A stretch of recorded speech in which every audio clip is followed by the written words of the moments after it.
Okay, so I'm Aaron Edgel. That's my Twitter handle. You can find me lots of places online. I'm going to talk about agile marketing. It's something I've really been interested in over the past few years, working at an agency where it's really fast paced. You've always got new customers. You've got to be up to date, sharp. You need a good team. But it's also been helpful where I currently work. And like you said, if you have any questions or comments as we're going through, just raise your hand and we can chat about it. I've got quite a bit to go through, and I'll try to move quickly, but not too quickly. So I work at PPCCFab. It's Premier Powder Coating and Custom Fabrication LLC. It's when people ask me where I work now, sometimes it's hard to get through all of that, and they never quite understand what we do. But first I want to say why I came to Rexburg to work at a fabrication and powder coating shop. So I came from an agency where I was running a team. I had other opportunities to work for an agency in Australia, working with big brands like Canon and Cadbury, the delicious chocolate. But I chose here. And part of that is because I wanted to help build brands. I'd worked at an agency. I wanted to come in-house and help this amazing company do great things. And another reason, they live and breathe the lean and agile approach, and that's what's made them successful. So it is, like I said, it's a small shop, but that's kind of their strength. They're small, they're quick, they have so many capabilities under one roof, and they're able to get things done just really fast, and that's been a competitive advantage. That's another reason that drew me to them, because they were building quality products and services and doing it at a fast rate. So, like Jason said, we've got not just the services. We do all sorts of custom fabrication and powder coating, but we have a gardening product line that an inventor who works with us. He designed. We have patents on some of those things. We also do site furniture, trash cans, and somebody's got to make trash cans and benches. So we do a lot of that, and those are some of the brands that I work with. One thing I was tasked with when I first came, to help, we have a lot of websites because we do so many different products and different services, and we're trying to compete in the region, not just here locally. So we have national, we have regional, and we have local SEO and online marketing that we're trying to accomplish. One specific site, and I'll share just a little anecdote, we got 200% increase in traffic. And one thing that I liked, they'd already validated that there was a market online for some of the stuff they did before I came in. Then they brought me to help take it to the next level. They already had some content on the site, and in this particular case, what I found to be able to grow it was really simple. I just took some technical SEO. They had content. We refreshed the design to increase leads and conversions so that people felt comfortable and knew that we were up to date. So that increased conversions, but also we wanted to increase the number of leads, the number of traffic that were coming. And so with some simple internal linking, just structuring the site, it's really simple, especially if you work at like an SEO agency. That's some of the most basic things that you can think about when you're trying to rank and trying to build up strength in your site. It's just some simple internal linking. I took the existing content and just channeled it to the right places. We just started ranking, even nationally, for some terms, because those pages have been sitting there ranking decently, but you bring it all together properly, and we saw a 200% increase in traffic, and then it makes more leads. We've got a great negotiator and salesman, Russell, who's here. He closes the deals, and he does it really well, and then that means more money, and everyone's happy. So some of the experiments we're currently working on, some of these are ongoing, some haven't happened yet. But just to illustrate the agile kind of mindset, to introduce it to you and get you thinking about some things, maybe in your own stuff. For our gardening products, we have what are called plant protectors. We've rebranded them as just a broad mini greenhouse. They're really cool, but a lot of people use them to protect their plants from frost and frost season that's coming up. So they're afraid to plant, so they don't plant soon enough, and then their growing season shortened, and that's why we have these plant protectors. Well, one thing that I've got from experience from people who work last season, that people do use them to protect from frost, and that frost alerts happen all the time. So maybe somebody planted in April. Well, we know here that's a big problem with snow even. You plant when you think it's okay to plant, and then there's a frost alert. So one thing we've done, what I've started setting up is frost alerts, so I know where in the country is getting a frost alert. I've set up an AdWords campaign that's ready to go, and as soon as I know, because we have limited budget, I don't have a big budget that I'm allowed to work with. So when I get an alert, when growing season is here, I can throw up an ad and go specifically to Dallas area in Texas, run the ad for a couple days. We have them in stores all over. Drive them to the store or see if they'll do an overnight ship, and see if that will drive. So the idea is that we're going to react quickly to something. I've already built the system so that I can execute when I need to. But I haven't tested it yet, so I don't know if it's a good or bad idea, but it's that type of thinking that I'm trying to help you see, that, and it could work for anything. So Google Alert, and all of this is basically free, especially if you are setting up a new AdWords campaign. You spend 20, you get 100, spend whatever their deals are there, you can get a lot of different ones. So you can spend almost nothing and still drive revenue and growth. Video, we're doing a lot with video this year. I don't have any news on that, but that's something I'm going to be experimenting with, learning how to do it myself, and we've got some good equipment coming in, the cheapest, most professional equipment you can get, keeping costs low. QR codes we've put on some of the products. We're going to test that out, see if it works. I've never been a big fan, but if it works, I mean, it's not what I like to do, it's what works. And then regional presence, that's like I said in the beginning, we do regional, so like a local kind of SEO ranking, without having a physical presence, and doing that in an ethical and comfortable way. So if somebody in Oregon finds one of our services and they call us up, hey, I want to come to your shop and see you because we've misled them online that we have a local presence, then that hurts our brand. And so we want to help them find us, but then not mislead them.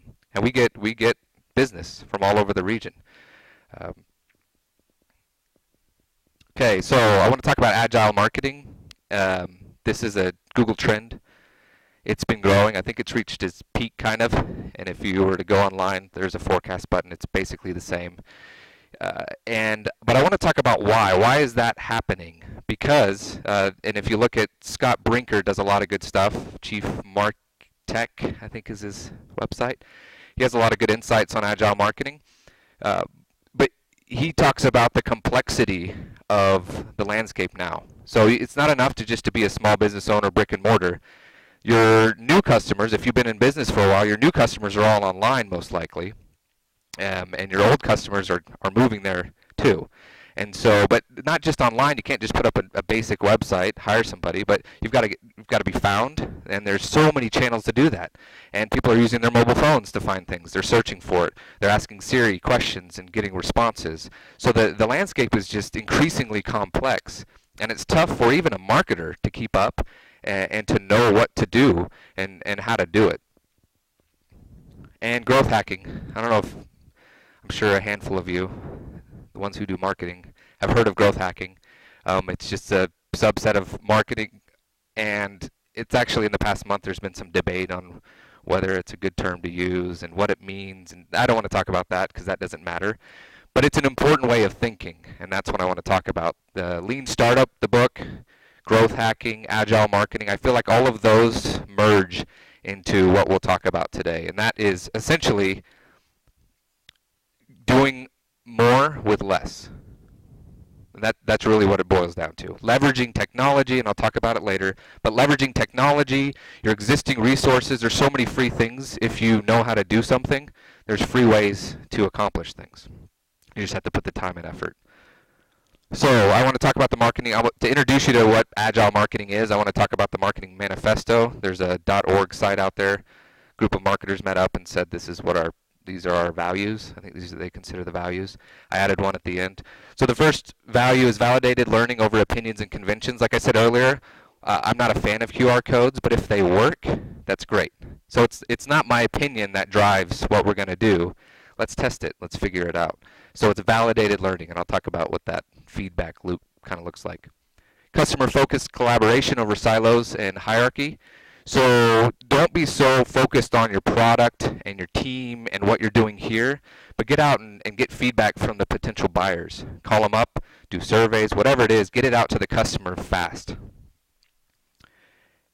Adaptive and iterative campaigns over big bang campaigns. These are short cycles, small things that you try out. In traditional marketing, you have a big marketing plan and you spend days and weeks and months planning, and then you implement over the next year, 5 years. This says don't do that. It's a waste of time. The landscape is changing so frequently. Just Google's algorithm itself, if you're just talking about organic search changes, if you're in paid search and you use AdWords, the UI changes almost every other day, and where you find stuff changes too. So it's just an increasingly fast-paced environment. The process of customer discovery over static prediction, similar to some of the other ones we talked about. Flexible versus rigid planning, also similar. Instead of a big plan that you just say, this is our plan, you're planning instead of just a plan. Responding to change over following a plan.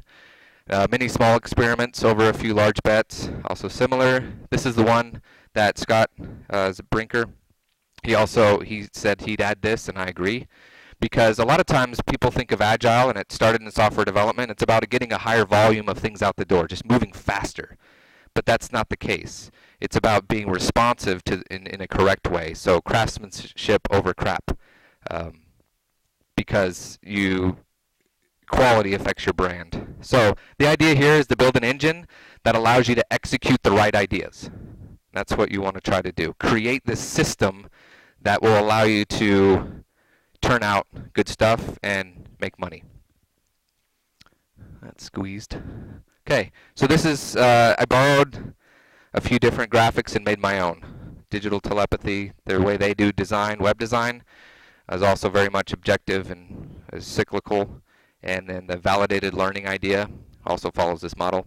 But basically you start with an objective, and for most it starts at maybe make money, or maybe you need to find a market fit, or whatever it is. You start with objective. The more specific you can get, the better. Then you come up with ideas, and some of these are based on, you have maybe a research guy or girl who's doing some research, or just based on your experiment. If you don't know where to start, just start from your own experience. But that's why this system is so important, because you need to validate that. You can't just say, well, this is my experiment. This is my experience. I think this is what people want, so I'm just going to do this and then see what happens. And see what happens is where we usually don't actually see what happens. We just hope that people call or people buy it. Then you plan, and that's where you get creative, because this is all about doing more with less. So you may not have a lot of money. You may not be able to hire a whole team of people to do things, or a professional videographer, or whatever it is, but that's the planning stage. Design and build, I put these in the same because it should be quick. Some people do them at the same time. It should be quick though. Ship it, get it out, implement. Then measure it. That's the most important. So see if it works. You have to know what you're going to measure, and that's probably in the planning stage. How am I going to measure this? How do I know if it's effective?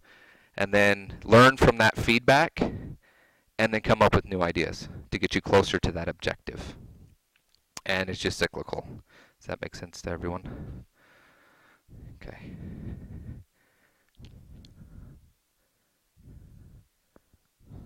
I broke it.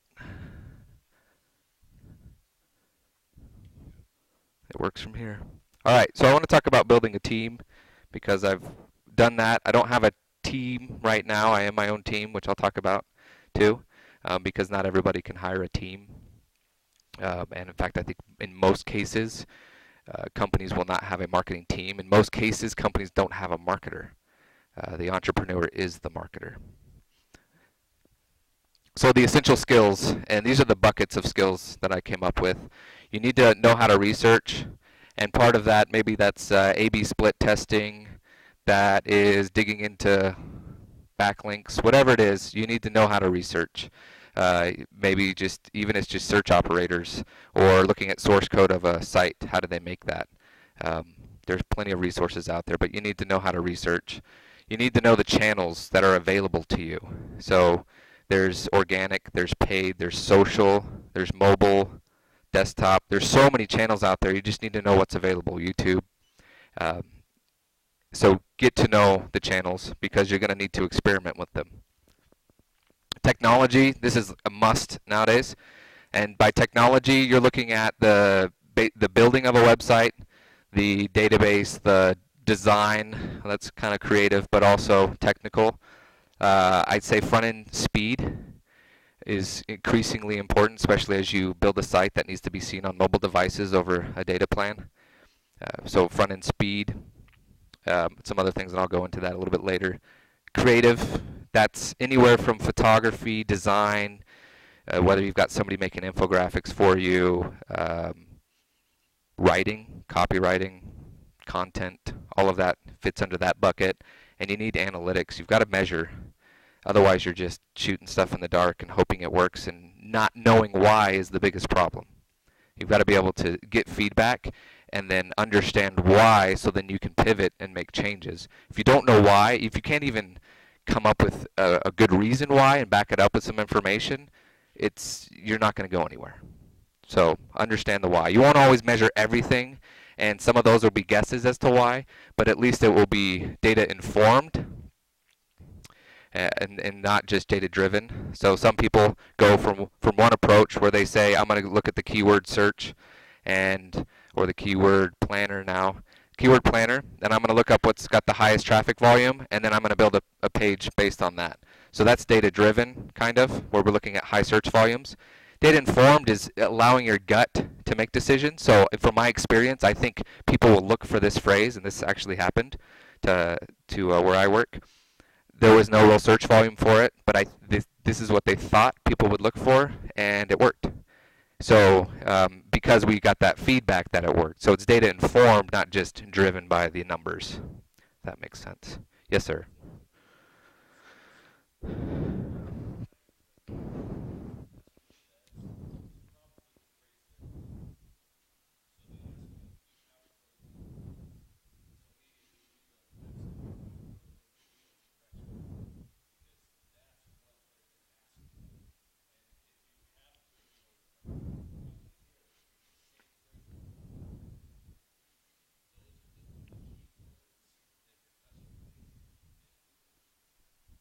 Yeah, so that's that customer feedback, knowing what they want.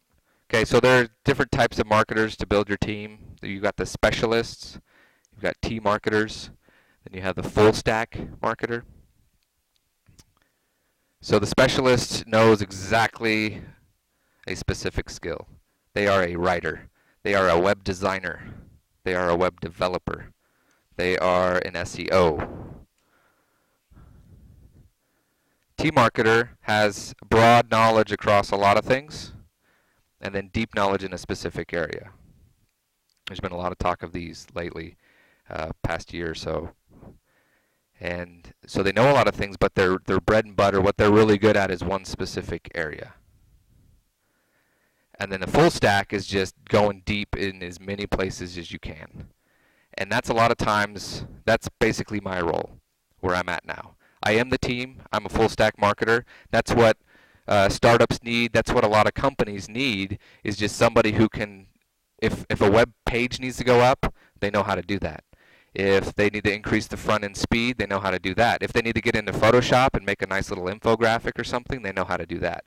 Now, this person, so on maybe the social side, they're not going to be good as somebody who's a social specialist, or even the T marketer who's just goes deep in social every day, all day. But they'll know enough to get you out there. And there are ways to facilitate this that I found, building a database of information. So because if you're not doing it every day, a lot of times you forget. And so you're, well, how did I do that one time? So I've built a database, and right now I'm just using Evernote, of resources and snippets and things, so I can just go back to where it was, have it under buckets, and say, okay, that's who I need to talk to, because I network and there's smarter people than I am. That's who I can ask the question about, or that's the website that does it for free. If I need a good photo, I go to Unsplash, and they've got beautiful photos. And I'll talk a little bit more tools later. Also, I want to mention growth hacking. Sean Ellis, who coined this term, said that everyone's a growth hacker. And I think that includes entrepreneurs, because what's the number one desired outcome? If you work for clients, what's the number one desired outcome usually that they ask? Or if you're an entrepreneur, what's the number one desired outcome for your business? It's usually growth.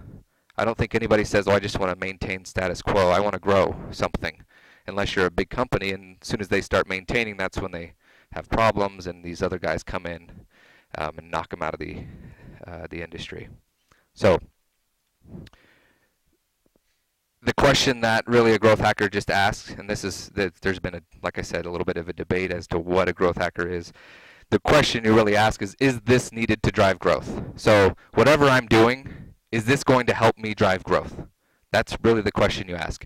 And it doesn't lock yourself into a certain channel. So if I'm at an agency and I say, we're going to do SEO for you, but they really want to grow and the channel is maybe paid, well, then I've locked ourselves in. And if that's not the right channel, because I don't know, I have to validate the learning, I have some experience, but I don't know for sure because every industry is different. What worked for that one site that got 200% increase in traffic will not work for all the sites because they're more competitive industries. There are people who know what they're doing and have hired agencies, so I'm competing against that. So that's not going to work. There's no silver bullet that always works. That's why you need this type of process to test and to try things out. So don't lock yourself into just say, this is how I'm going to grow, but expand, figure it out, find out. Spend as least amount of money as possible to find out. Once you've got that traction, then you spend a little bit more. And then, so the idea is to leverage technology and creativity to grow. So get creative, cheap.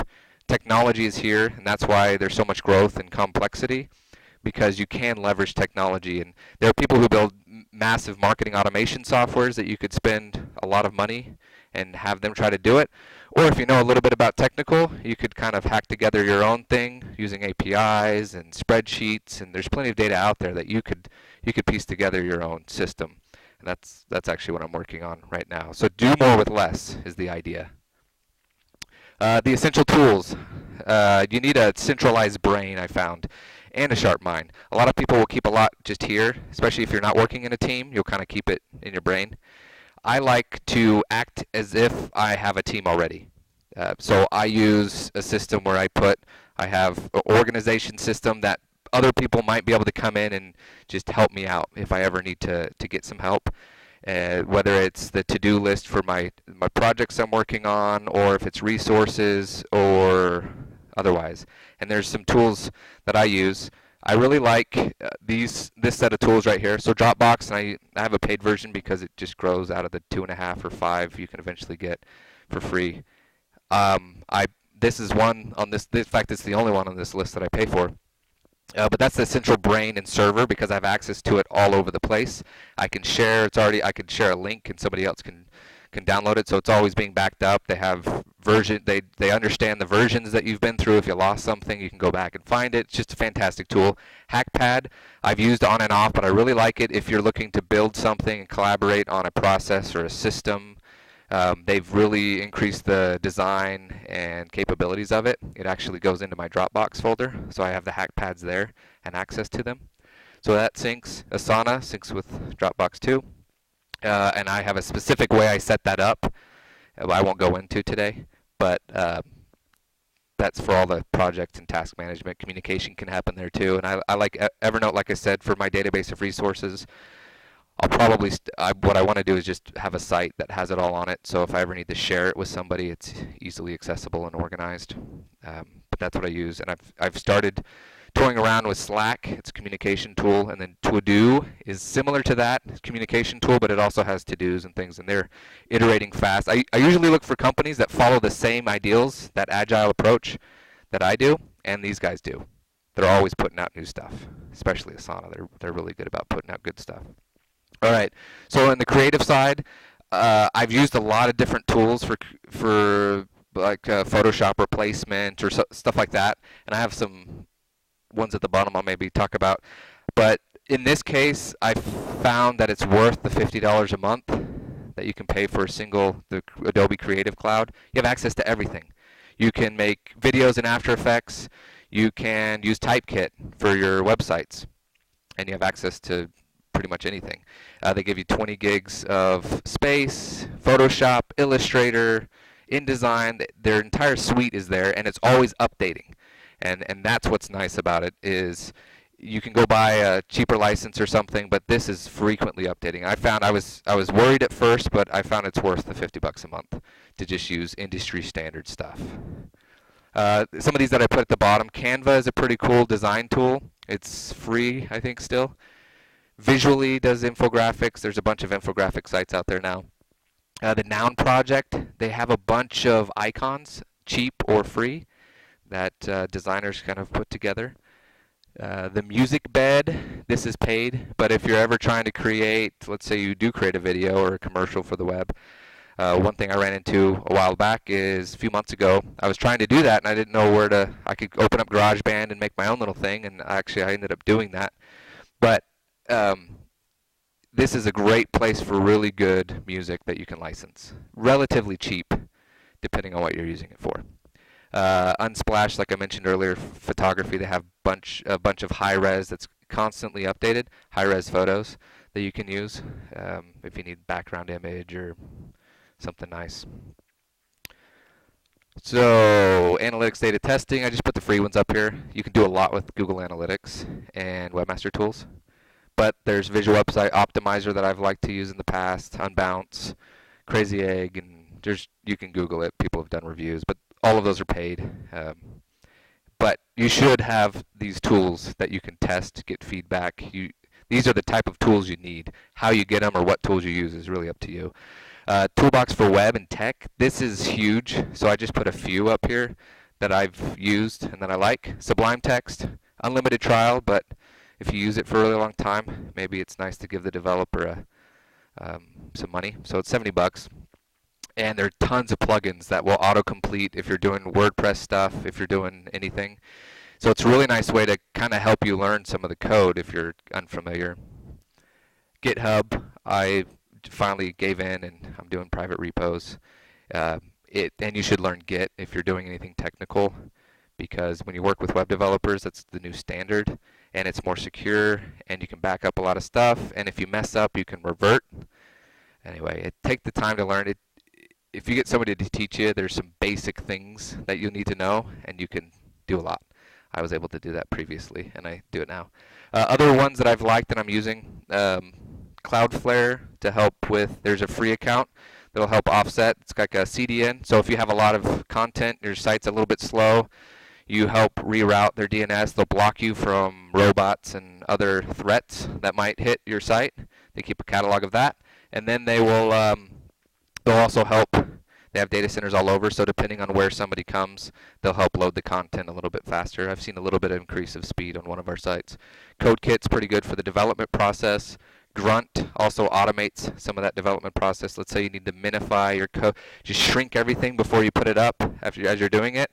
And if you're working on a website, even if you don't code a lot, if you're working on a website, you need to understand the idea of minification, optimizing your image, lossless image compression, so that it strips away all the metadata and it's a smaller file without losing the pretty image. Those are just basic stuff you need to know. Some of these help with that, like CodeKit.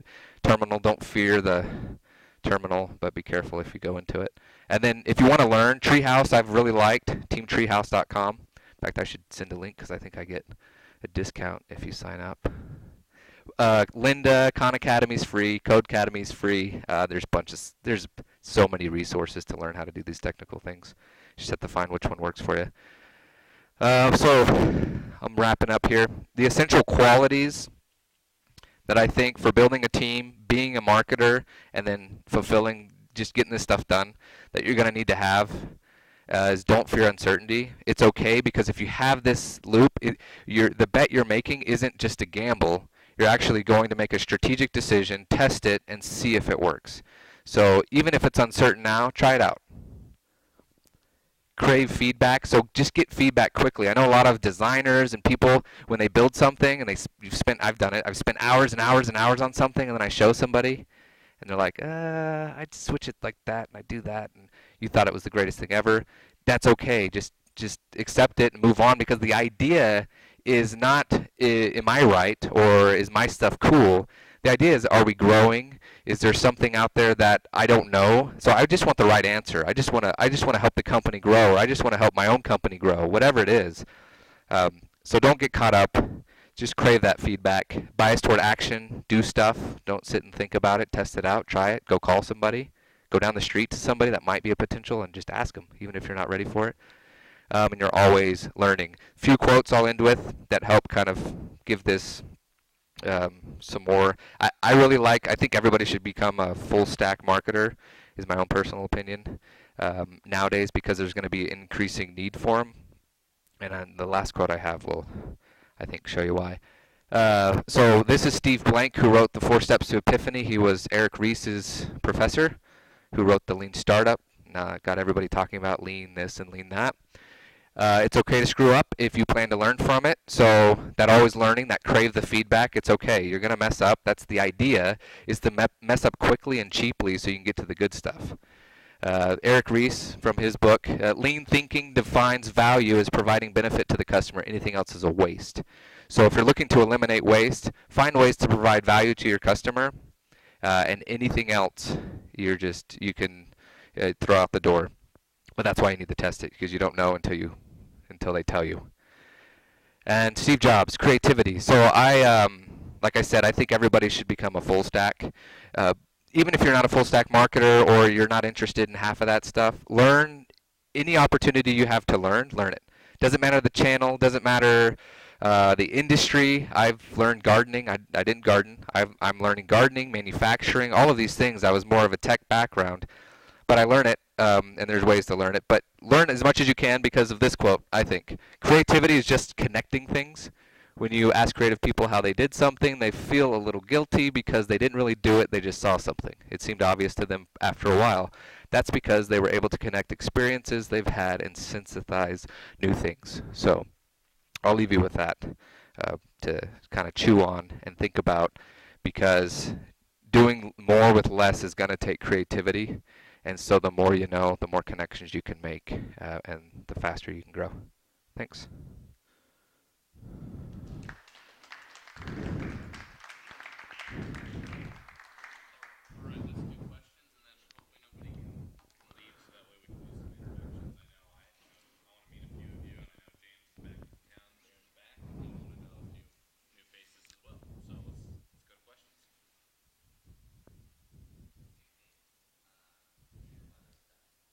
Yeah.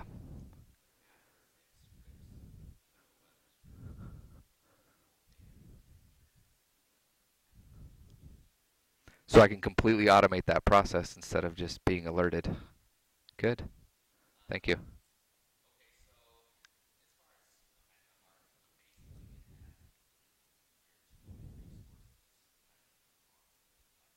Right, yeah. You've got to be connected and ready to go. Yep.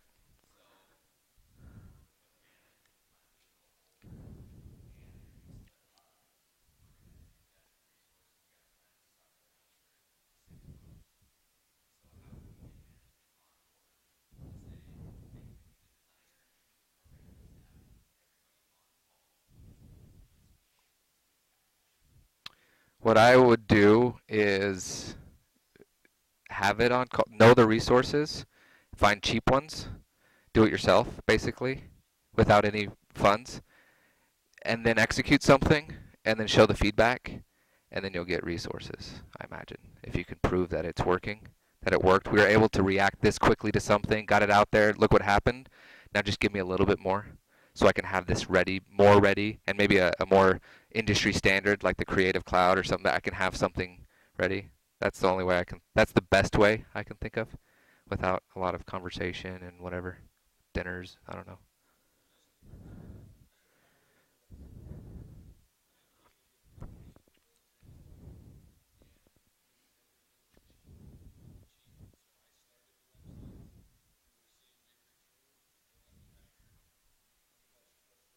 Yep. Yeah, about 6 months now.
Yeah.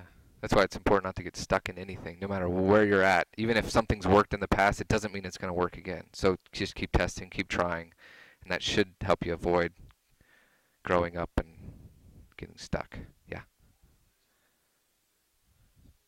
Grunt, yeah, Gulp is a new one. But so Grunt is a JavaScript task manager runner. There's a lot of apparently Gulp is better, but I haven't tried it yet. It essentially does the same thing, but they say it does it with less code and less resources, so it runs faster. But yeah, so it's just so I use it in my development process when I'm building WordPress sites. It will minify. It will take the CSS. Well, it actually so it runs. I'm writing things in less, which is like a preprocessor for CSS. It'll process that for me. I don't need some other tool. It'll process that for me, spit it out into a minify, and then minify it. It'll validate all the JavaScript, all the code that's on the site. And there's actually one that I haven't put in place yet, but it's called UnCSS. It'll strip out all of the unused CSS styles, which so if you're building with Bootstrap or something like that, you get a bloat. And you're only going to use like 10%.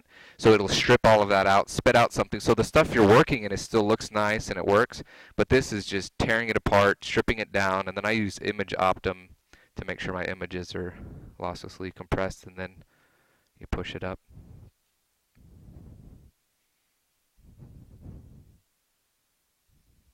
Cool. I don't think there are any more questions. Can I take this off?